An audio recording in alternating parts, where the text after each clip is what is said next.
La Voz de América presenta.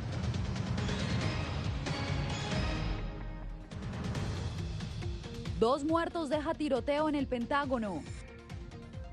Estados Unidos dona al mundo más de 100 millones de vacunas contra el COVID-19 y promete más. Además, demandan a Estados Unidos para que cese la expulsión de inmigrantes en la frontera, apelando a la pandemia. Y sin prueba de vacunación, no habrá entrada a restaurantes, gimnasios y otros establecimientos cerrados en Nueva York.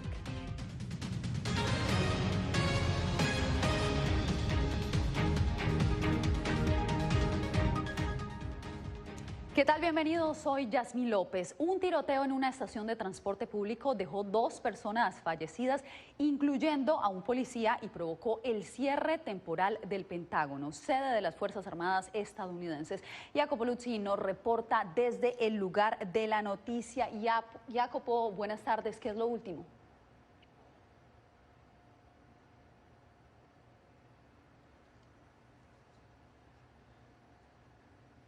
Parece que estamos teniendo problemas de comunicación con nuestro compañero Jacopo Luzzi. Jacopo, no sé si en este momento me puedas escuchar y responder a nuestra pregunta. ¿Qué es lo último que se sabe por el momento?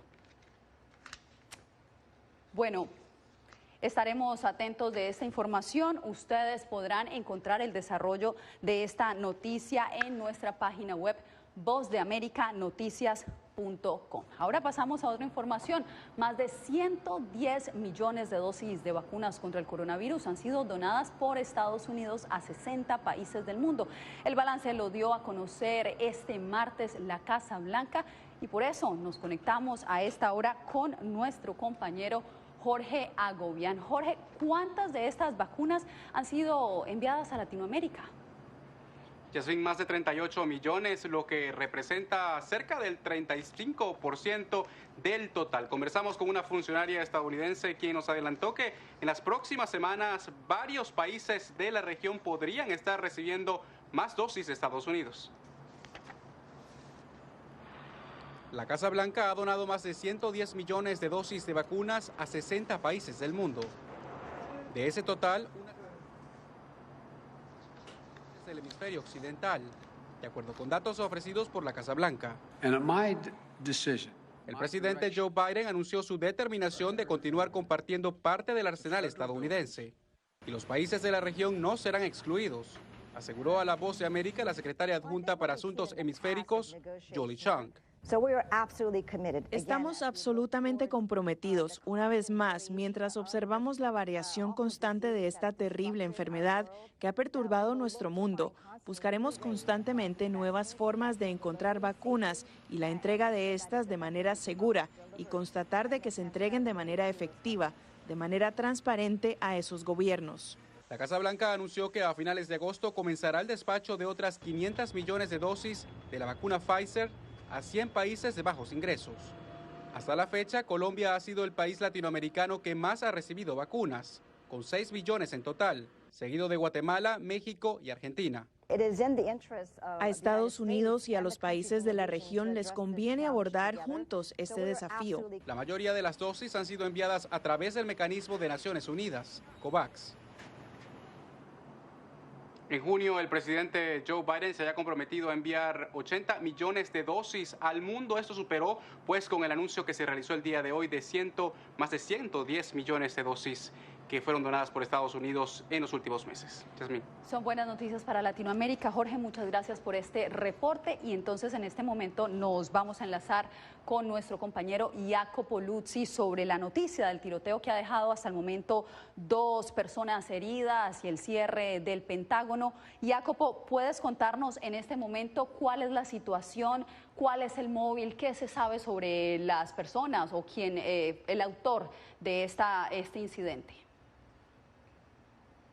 Bueno, Yasmín, sabemos que fallecieron 2 personas, un agente de policía que fue apuñalado en la estación por un atacante. No sabemos ni la razón de este ataque ni la identidad del atacante, pero sabemos que el policía respondió disparando, también otros agentes intervinieron y así el hombre, este atacante, que es un hombre, se quedó allí muerto en el lugar. Ahora la situación es bajo control, se levantó el cierre de emergencia y no se señalan posibles nuevas amenazas. El FBI está investigando, mientras aún no es clara la dinámica de todo lo que ocurrió y por qué ocurrió. Por este informe, sin duda una noticia en desarrollo que ustedes podrán encontrar en vozdeamericanoticias.com. Y ahora pasamos a otra información. El gobierno estadounidense recibió una demanda por mantener vigente la política de expulsar a inmigrantes basado en el argumento de control sanitario por la pandemia, también conocido como el Título 42. Laura Sepúlveda está con nosotros para explicarnos en este momento. Laura, ¿en qué consiste la demanda y a quiénes podría impactar esta decisión? Pues lo que ACLU, que es precisamente la organización que está demandando al gobierno, busca es que esta medida del Título 42, que es la que le permite a agentes en zona fronteriza remover a los migrantes que llegan a este sector y hacer deportaciones, pues que esta medida sea retirada, pues la consideran completamente inhumana. Además, cabe destacar que la administración dice que toda esta medida tiene que ver con el control de la pandemia que aún estamos enfrentando en Estados Unidos y en el mundo entero. La Asociación de Libertades Civiles, o ACLU, demandó al gobierno federal estadounidense con la meta de revertir una política conocida como Título 42 y que consiste en impedir el ingreso y en ocasiones expulsar a migrantes invocando la pandemia del coronavirus. Llevamos al gobierno a los tribunales por el Título 42 porque las vidas de niños, familias enteras y personas extremadamente vulnerables están en juego. La acción legal tuvo lugar tras el anuncio del gobierno estadounidense de mantener vigente esa política establecida inicialmente por el gobierno de Donald Trump. La pandemia de COVID-19 en curso presenta desafíos complejos y dinámicos relacionados con la salud pública que limitan la capacidad del departamento para procesar a todas esas personas de manera segura bajo los procedimientos normales. La abogada de inmigración, Claudia Bernal, dice que la decisión exacerba la crisis actual.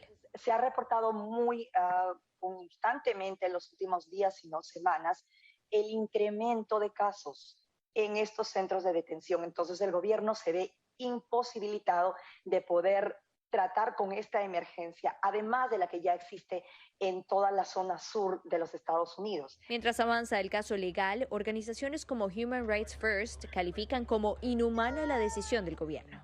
6 meses después de esta administración, no ha implementado realmente las medidas de salud pública necesarias para procesar los casos de asilo de manera segura en y entre los puertos de entrada.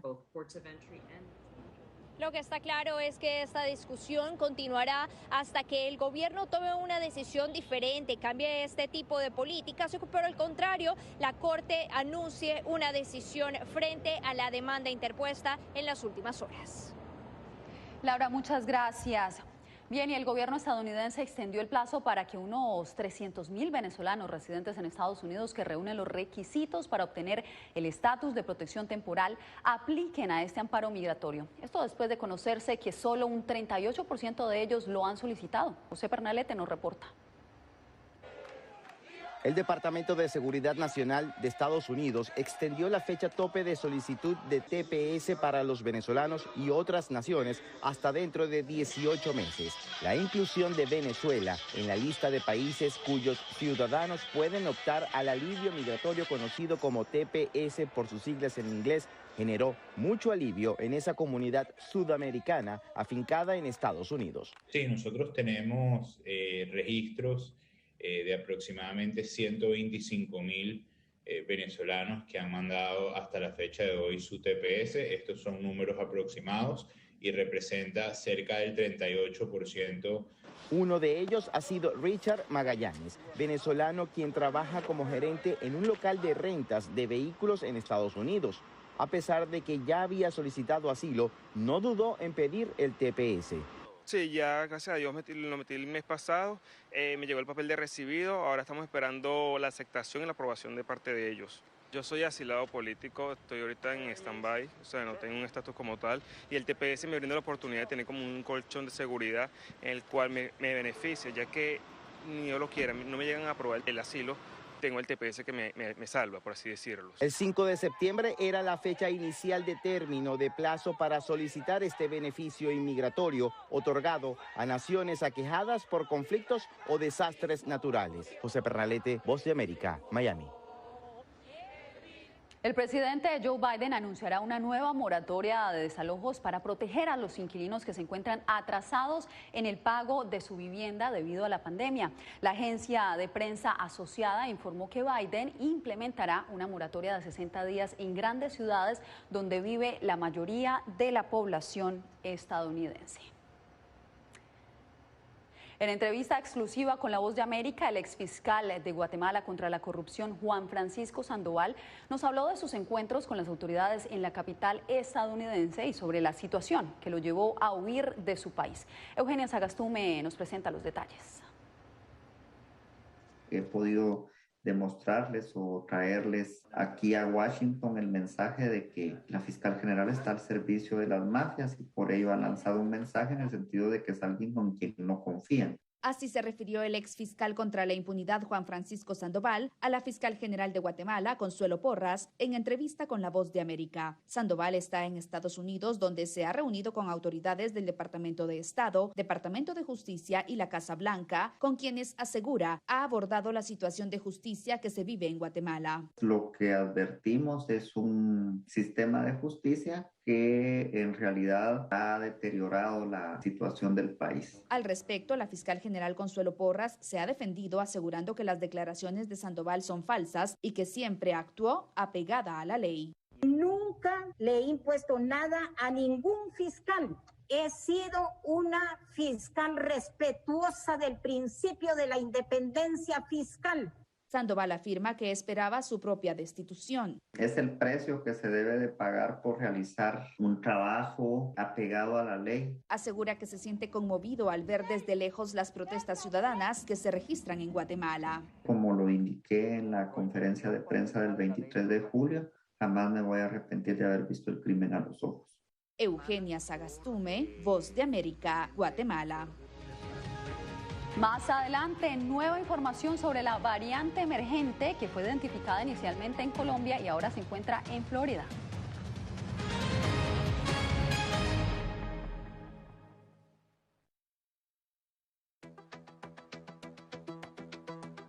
En momentos de crisis políticas y sociales, algunos gobiernos autoritarios recurren al bloqueo del acceso a Internet como herramienta para detener la información que entra o sale de su país.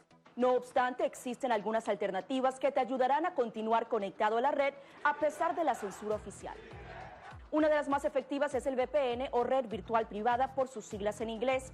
La VPN pretende simular que la persona está en otro lugar del mundo y no en el país que esté restringiendo el acceso a Internet, de manera que es incapaz de detectar esa conexión interna y así se puede utilizar Internet con normalidad. Las ofertas de VPN en el mercado son muchas y las puedes buscar escribiendo las iniciales VPN en los motores de búsqueda, pero es importante descargarla o adquirirla antes de perder la conexión al Internet. Aquí te ofrecemos algunas opciones.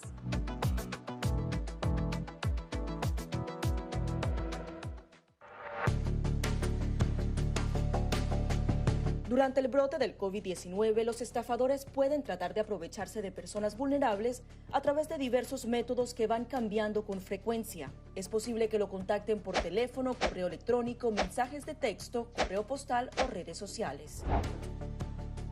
Ten cuidado con ofertas de kits de supuestas pruebas caseras, curas milagrosas o pruebas inmediatamente accesibles. Response Act has made coronavirus testing more accessible immediately. Tras un desastre, organizaciones caritativas falsas aparecen afirmando que tienen vínculos con otras reales. Siempre verifica que la organización sea legítima. Alguien que asegura que trabaja en el gobierno puede pedirte tu información personal o intentar cobrarte cuotas falsas para así ingresar tu cheque de estímulo.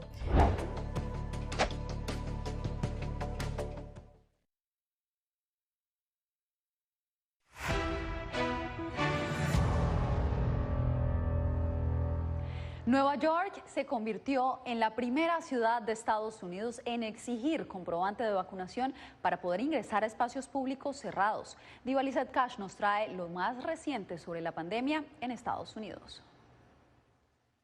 Incrementan los casos de coronavirus en Estados Unidos y también las restricciones sociales. La ciudad de Nueva York requerirá por lo menos una dosis de vacuna contra el COVID-19 para acceder a actividades en interiores como restaurantes o gimnasios. Según el alcalde de la ciudad, será la única llave o pase para disfrutar de las maravillas en la Gran Manzana.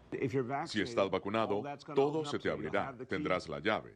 Puedes abrir la puerta, pero si no estás vacunado, desafortunadamente, no podrá participar en muchas cosas. El requisito entrará en vigor este 16 de agosto junto con jornadas instructivas. Asegurándonos de que todos comprendan el nuevo enfoque. Y luego, el 13 de septiembre, durante esa semana, comenzaremos inspecciones y ejecución. Mientras tanto, en Florida, uno de los epicentros de casos en el país, por lo menos 10 hospitales en Jacksonville y Orlando alcanzaron picos históricos en admisiones por COVID-19. Y en Luisiana, que marca el punto más alto de infecciones en toda la pandemia, se implementó el uso obligatorio de mascarillas. Hoy restablezco el mandato estatal de máscaras de Luisiana en interiores para todas las personas de 5 años en adelante, ya que los casos de COVID-19 y las hospitalizaciones continúan aumentando en Luisiana. Además, destinos turísticos como Disney World, New Orleans y Las Vegas vuelven a exigir tapabocas. Diva Lizeth Cash, Voz de América, Washington. El 10% de los contagios por coronavirus en el estado de Florida corresponderían a una variante identificada inicialmente en Colombia. Esto según uno de los principales hospitales de Miami. Alonso Castillo nos tiene los pormenores. Entre las mutaciones detectadas en los hospitales del sistema de salud Jackson Health, se encuentra la B1621, o mejor conocida como la variante colombiana. Un 10% de las personas contagiadas de COVID-19 tienen la mutación identificada por primera vez en Colombia, mientras que la variante Delta representa el 90% de los casos diagnosticados en los hospitales en Miami. Le dijo a La Voz de América Rosana Rosa, especialista de enfermedades infecciosas en el Hospital Jackson Memorial. Muy transmisible, muy contagiosa. Que cantidad de virus que la gente carga cuando se infecta con esta variante es muy alta. Por su parte, la portavoz del Aeropuerto Internacional de Miami, Indira Almeida Pardillo, nos informó que el protocolo de protección ha sido continuo. En el aeropuerto todo el mundo cumple con las regulaciones establecidas por el gobierno federal y por los gobiernos locales y no hemos tenido mayores incidentes con respecto a las máscaras o al distanciamiento social. De acuerdo con la Asociación de Hospitales de Florida, el 95% de los pacientes internados tienen algo en común. La gente que está siendo hospitalizada en estos días es gente que no se ha vacunado. La replicación del virus es muy alta, entonces cuando la gente se infecta carga muchísimo virus. Es imprescindible retomar los hábitos que pueden prevenir el contagio y salvar vidas, resaltó la experta médica. Alonso Castillo, Voz de América, Miami. El gobernador de Nueva York, Andrew Cuomo, acosó sexualmente al menos a 11 mujeres y tomó represalias contra una de ellas por denunciarlo públicamente. Así lo determinó una investigación que durante 5 meses realizó la Fiscalía General de ese estado. Cuomo respondió negando todas las acusaciones, pero enfrenta una cantidad cada vez mayor de personas que piden su dimisión. Entre ellos, el presidente Joe Biden, quien llamó a la renuncia de Cuomo hace solo minutos. Tras 4 años como vicepresidenta de Nicaragua, Rosario Murillo busca otro periodo en el cargo. Los detalles al volver.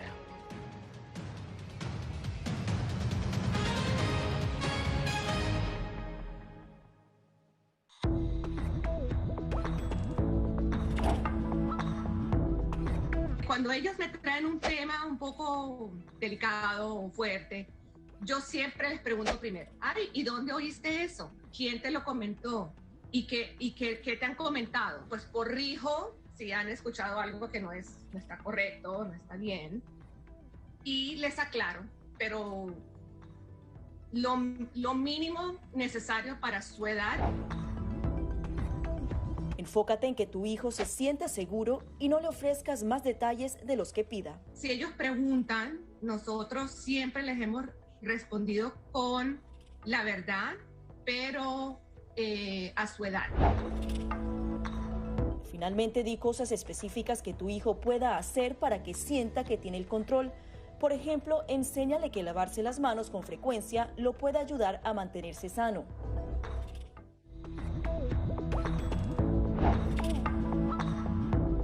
No permitas que interactúe con personas o animales fuera de la casa. Si una persona de la casa se enferma, evita que tenga contacto con tu mascota. Designa a un miembro de la familia o un amigo para cuidar a tu mascota a corto o largo plazo en caso de que tú no puedas. Limpia sus patas una vez que regreses a casa, pero no uses productos tóxicos para ellos como toallitas desinfectantes. Usa champú para bebés y aceite de coco en sus patas si notas picazón o sequedad. Prepara un kit de emergencia que incluya un suministro de medicamentos por 30 días y al menos 2 semanas de alimentos y otros suministros. Asegúrate de que todas las mascotas lleven collares y etiquetas con información actualizada como nombre, número de teléfono y necesidades médicas urgentes.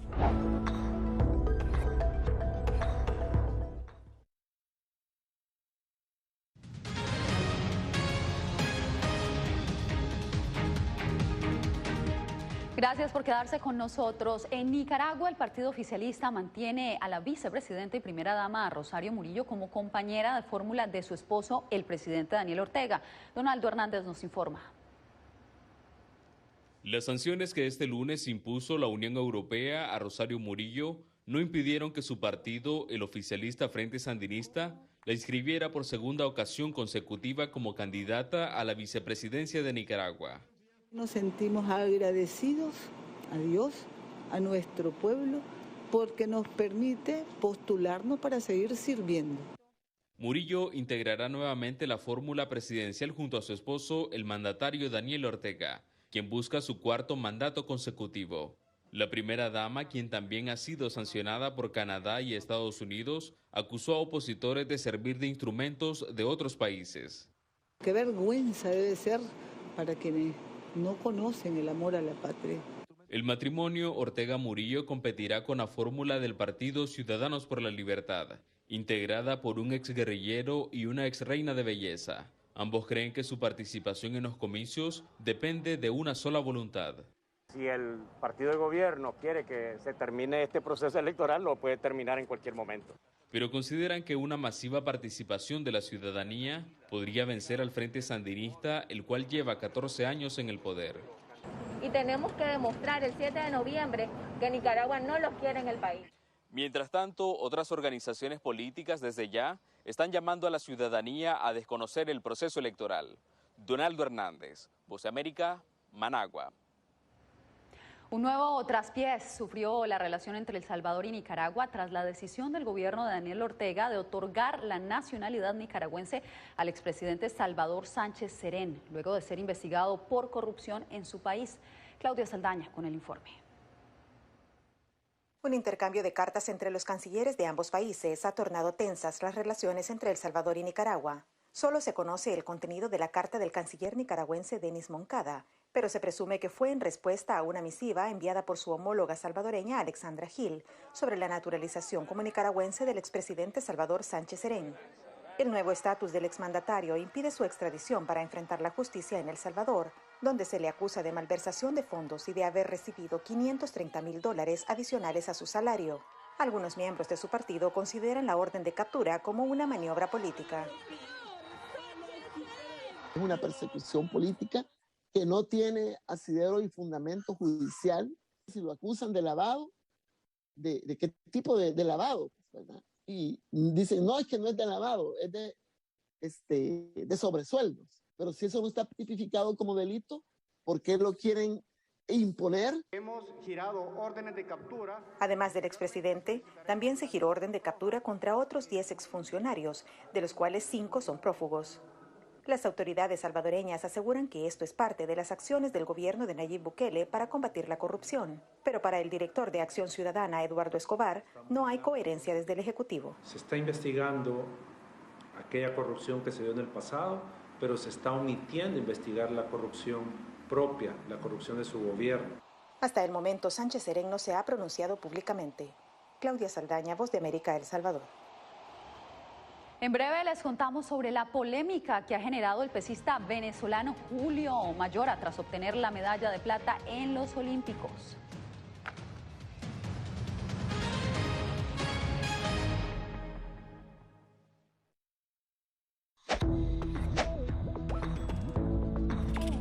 La Organización Mundial de la Salud asegura que las mascarillas son esenciales para eliminar la transmisión del nuevo coronavirus y salvar vidas. Por ello, recomienda su uso cuando se está en lugares concurridos, donde no se pueda mantener el distanciamiento social y en lugares con poca ventilación. Cuando se habla de mascarillas para protegerse del COVID-19, se refieren generalmente a la mascarilla quirúrgica, el respirador N95 o las de tela. Las mascarillas quirúrgicas planas, rectangulares y desechables protegen al portador de gotas de partículas grandes del virus e impiden que los enfermos la esparzan cuando tosen o estornudan. Los expertos advierten que solo deben ser usadas una vez. El respirador N95, de forma oval y más ajustado a la cara, tiene una válvula de exhalación que ayuda con la humedad y el calor cuando respiramos.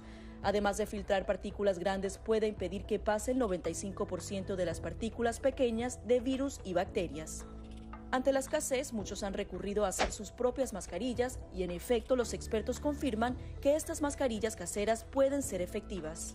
Las mascarillas nos pueden servir como una barrera aislante para las secreciones, pero tener mucho cuidado porque hemos visto gente que usa la mascarilla, pero al acomodarse la mascarilla se está tocando la cara. Y eso es justamente lo que queremos evitar, es que la gente se esté tocando la cara en estos momentos, porque cuando uno está en lugares públicos puedes estar pasando la mano por una superficie que ha sido tocada por otras personas y que puede estar contaminada y luego sin querer te puedes llevar la mano a la cara. Para más información visita nuestra página web y síguenos a través de las redes sociales bajo @Voz de América.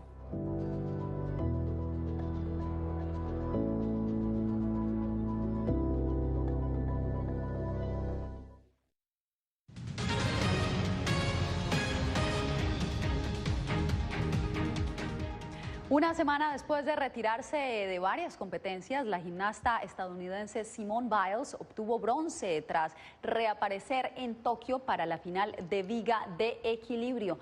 La superestrella de gimnasia olímpica se había retirado de las competencias grupales e individuales para atender su salud mental y su participación más reciente le permitió lograr su 7ª presea olímpica y muchos elogios. Gran revuelo causó en Venezuela el pesista Julio Mayora al dedicarle al fallecido expresidente Hugo Chávez la medalla de plata que obtuvo en Tokio. Según expertos, la dedicatoria del atleta sería una coacción gubernamental. Adriana Núñez Rabascal nos informa. El regalo de esta medalla de plata es para el presidente Hugo Chávez.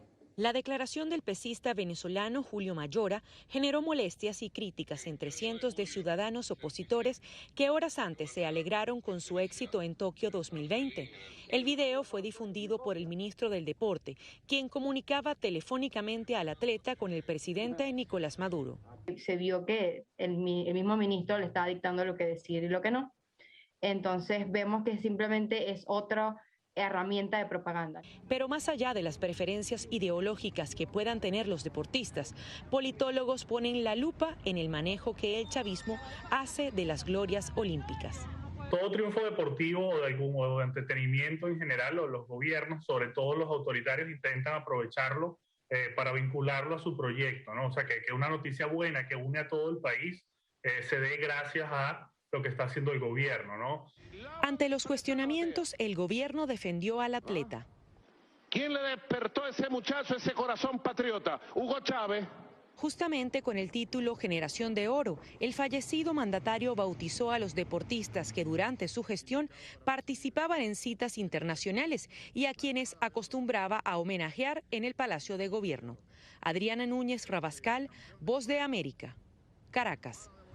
Mejores humanos, mejores perros es el nuevo programa del reconocido entrenador César Millán. La estrella del National Geographic estrena un proyecto para rehabilitar en su centro de psicología canina en Los Ángeles a algunos de esos perros que fueron adoptados en grandes cantidades durante la pandemia. Millán dice que trabaja para que los perros sean felices y a su vez para ayudar a los humanos en su búsqueda de la felicidad. Con esto nos despedimos por hoy. Les informó Yasmín López.